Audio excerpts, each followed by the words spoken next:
আমি গোটেই অসমত জমিয়ত উলামাই আপোনাৰ ড্ৰাগছ বিৰোধী অভিযান চলাই আছোঁ। আজি এই ড্ৰাগছে সমাজখন ধ্বংস কৰি আছে।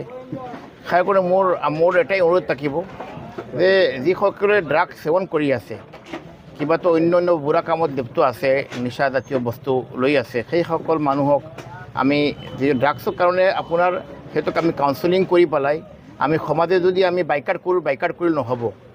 মা দেউতাসকল চবতকৈ বেছি বিপদত মা দেউতাসকলৰ কৰ্তব্য যিটো আছিলে আগতে পালন কৰা নাই। পালন নকৰাৰ কাৰণে আজি ল'ৰাবিলাক এই কামত লিপ্ত হ'ল।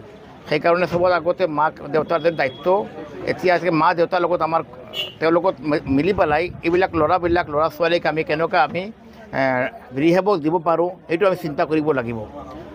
লগতে হ'ল আপোনাৰ গোটেই অসমত এনেকুৱা কোনো ঠাই নাই জমিয়ত উলামাই আমি গোটেই অসমত আপোনাৰ বিভিন্ন জিলা আপোনাৰ মোকামি জমিয়ত হওক, জিলা জমিয়ত হওক, আমি এই অভিযান ড্ৰাগছ বিৰোধী অভিযান চলাই আছোঁ। কোৰাণত আছে, ইয়া আইয়ুহাল্লাযীনা আমানু ইন্নামাল খামৰু ওয়াল মাইছিৰু ওয়াল আনসাবু ওয়াল আজলামু ৰিজসুম মিন আমালিশ শাইতান ফাজতানিবুহু লাআল্লাকুম তুফলিহুন। আল্লাহ কোৰাণত কৈছে, এই মুমিনসকল, তোমালোকে নিচাজাতীয় বস্তু, শৰাব হওক, জুৱা হওক, মদ হওক, নিচাজাতীয় যিকোনো বস্তুৰ পৰা তোমালোকে বাচি থাকিবা। এইবিলাক চব শয়তানী কাম, আৰু তুমি যদি বাচি থাকা তাৰ পৰা তোমালোকে কামিয়াবী পাবা, তোমালোকে ছাকচেছফুল হ'বা, নহ'লে তুমি ছাকচেছফুল হ'ব নোৱাৰিবা। আজি আমাৰ ল'ৰা ছোৱালীৰ জীৱন, আমি মুছলমানসকল কোৰাণৰ বাৰম্বাৰ নিষিদ্ধ আহিছে, আমি কোনো নিচাজাতীয় বস্তু আমি সেৱন কৰিব নোৱাৰোঁ।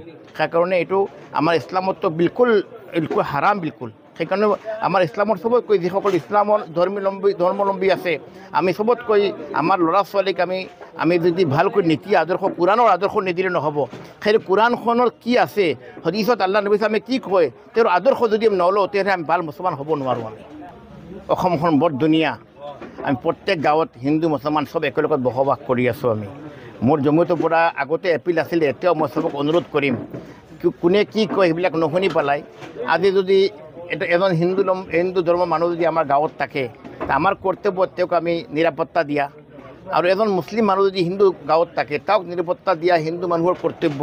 এনেকুৱা পৰম্পৰা আজিৰ পৰা নহয়, শ বছৰৰ পৰা চলি গৈ আছে এতিয়ালৈকে। সেইকাৰণে আপোনাৰ ঘৰত যদি এজন মানুহ বিপদত পৰিব, যিবিলাক মানুহে এনেকুৱা কয়, বিপদত পৰিলে যদি ঘৰৰ পৰা যদি কোনো মানুহ, মই দেখিছোঁ আমবাৰীত বহুত সময়ত বহুত হিন্দু নন মুছলিম মানুহ বিপদত পৰিছে, আমাৰ মুছলিম মানুহ গৈ পেলাই আগুৱাই গৈছে। এনেকুৱা বহুত ঠাইত মই দেখিছোঁ মুছলিম মানুহ বিপদ পৰিছে, হিন্দু মানুহ মেজৰিটি আছে, তেওঁলোক আগুৱাই গৈছে।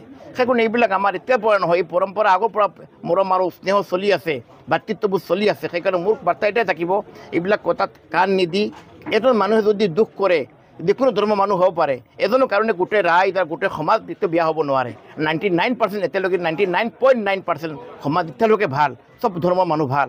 ঠিক আছে, আমাৰ কিছুমান মুছলিম মানুহত কিছুমান ঠাইত আমি পাইছোঁ এনেকুৱা পাৰ্চেণ্টেজ ৱাইজ যিটো হওক, কিন্তু এইটো আমাৰ কাম হ'ল আমাক সংশোধন কৰা, আমাৰ ল'ৰা ছোৱালীক ভাল মানুহ বনোৱা আমাৰ কৰ্তব্য। সেইকাৰণে জমিয়ত উলামাৰ আজি আমাৰ প্ৰত্যেক গাঁৱে মিটিং এইটোৱে চলি আছে, আমাৰ সমাজ সংস্কাৰ কেনেকুৱা কৰিব পাৰোঁ, আমি ড্ৰাগছ বিৰোধী অভিযান হওক, মদৰ পৰা কেনেকুৱা মানুহ বচাব পাৰোঁ, ভাল শিক্ষা দিব পাৰোঁ, সেইটো আমাৰ চিন্তাধাৰা।